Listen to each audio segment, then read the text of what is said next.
आज हम एक बहुत ही पावरफुल, एक बहुत ही प्राचीन कथा को समझने जा रहे हैं। एक ऐसी कथा जो हमें सिखाती है कि सच्ची शक्ति वो असल में शरीर में नहीं, बल्कि दिल में होती है।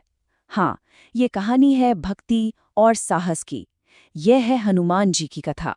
तो चलिए इस पूरी कहानी की शुरुआत ना एक सवाल से करते हैं। सवाल ये है कि सच्ची शक्ति आखिर आती कहाँ से है। सोचिए जरा, क्योंकि यही सवाल इस पूरी कथा का आप कह सकते हैं केंद्र है। तो कहानी की शुरुआत होती है हमारे नायक से, हनुमान जी। और उनके चरित्र में ना एक बहुत ही दिलचस्प एक पैराडॉक्स है। चलिए देखते हैं कि वो कौन थे। देखिए, हनुमान जी में ना एक गजब की शक्ति थी। मतलब एक तरफ तो वो इतने इतने बलशाली थे कि वो पहाड़ तक हिला सकते थे, और वहीं दूसरी तरफ उनका दिल इतना विनम्र था कि वो हमेशा भगवान राम के चरणों में झुके रहते थे। क्या कमाल का कॉम्बिनेशन है ना। वो पवनदेव के पुत्र थे और उन्हें वरदान मिला था अपार शक्ति का। लेकिन सोचने वाली बात यह है कि उनकी सबसे बड़ी पहचान उनकी ताकत नहीं थी। नहीं, उनकी पहचान थी भगवान राम के प्रति उनकी असीम बाउंडलेस डिवोशन। वही उनका असली सार था। अब कहानी में एक ऐसा मोड़ आता है जहां सब कुछ, लिटरली सब कुछ दांव पर लग जाता है। रावण के खिलाफ युद्ध चल रहा था और उसी के बीच एक बहुत बड़ा संकट खड़ा हो गया। युद्ध का मैदान था और वहां राम के प्यारे भाई लक्ष्मण एक बहुत ही शक्तिशाली बाण से घायल हो गए और मूर्छित हो गए। समय रेत की तरह हाथों से फिसल रहा था और उनका जीवन खतरे में था। लक्ष्मण को बचाने का सिर्फ और सिर्फ एक ही उपाय था, संजीवनी। ये एक जीवन देने वाली जड़ी बूटी थी जो कहीं दूर हिमालय के पहाड़ों में छिपी हुई थी। अब उसे ढूंढकर लाना ही एकमात्र रास्ता बचा था। तो सोचिए, इतनी मुश्किल, इतनी विकट परिस्थिति में क्या कोई उम्मीद बची भी थी?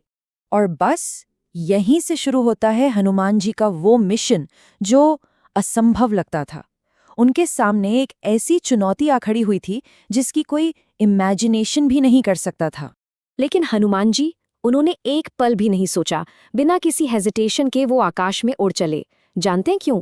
क्योंकि उनके दिल में सिर्फ एक ही चीज जल रही थी, भक्ति की ज्वाला। उनका एक ही लक्ष्य था, लक्ष्मण के प्राण बचाना।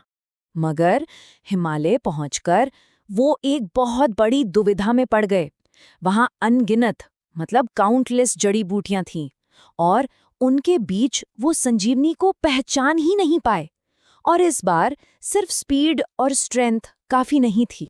और अब आता है कहानी का वो पल, वो टर्निंग पॉइंट, जहां हनुमान जी एक ऐसा अविश्वसनीय, अनबिलीवेबल डिसीजन लेते हैं जो हमें भक्ति की असली ताकत दिखाता है। उस एक पल में उनके मन में बस एक ही ख्याल था, एक ही थॉट, मेरे प्रभु को मेरी जरूरत है। मैं फेल नहीं हो सकता। उनकी पूरी चेतना, उनका पूरा फोकस बस इसी भक्ति पर था। तो उन्होंने क्या किया? जब वो जड़ी बूटी नहीं ढूंढ पाए तो उन्होंने वो काम किया जो कल्पना से भी परे है। उन्होंने पूरा का पूरा पहाड़ ही उठा लिया। और इस अविश्वसनीय काम को देखकर कहते हैं कि पृथ्वी कांप उठी थी और स्वर्ग में देवता भी हैरान रह गए थे, औ में थे। ये भक्ति से पैदा हुई ताकत का एक कॉस्मिक डिस्प्ले था। तो आखिर में ये कहानी हमें सिखाती क्या है? इसका सबसे गहरा सबक क्या है? चलिए उसे समझने की कोशिश करते हैं। संजीवनी पहुंची और लक्ष्मण के प्राण बच गए, और भगवान राम ने अपनी आंखों में आंसू लिए हनुमान जी को गले लगा लिया। सोचिए वो पल, एक सक्सेसफुल मिशन और एक बहुत ही इमोशनल रियूनियन। लेकिन इतना बड़ा काम करने के बाद भी हनुमान जी का जवाब देखिए, उनकी विनम्रता देखिए। उन्होंने कहा, प्रभु, मैं तो बस आपका सेवक हूं, सारी महिमा तो आपकी है। ये दिखाता है कि उनका मोटिवेशन ग्लोरी पाना नहीं था, सेवा करना था। तो इस पूरी कहानी का निचोड़ क्या है? इसका इमोशनल कोर क्या है? पहली बात, सच्ची महानता जो है ना, वो सेल्फलेस लव और सेवा में है।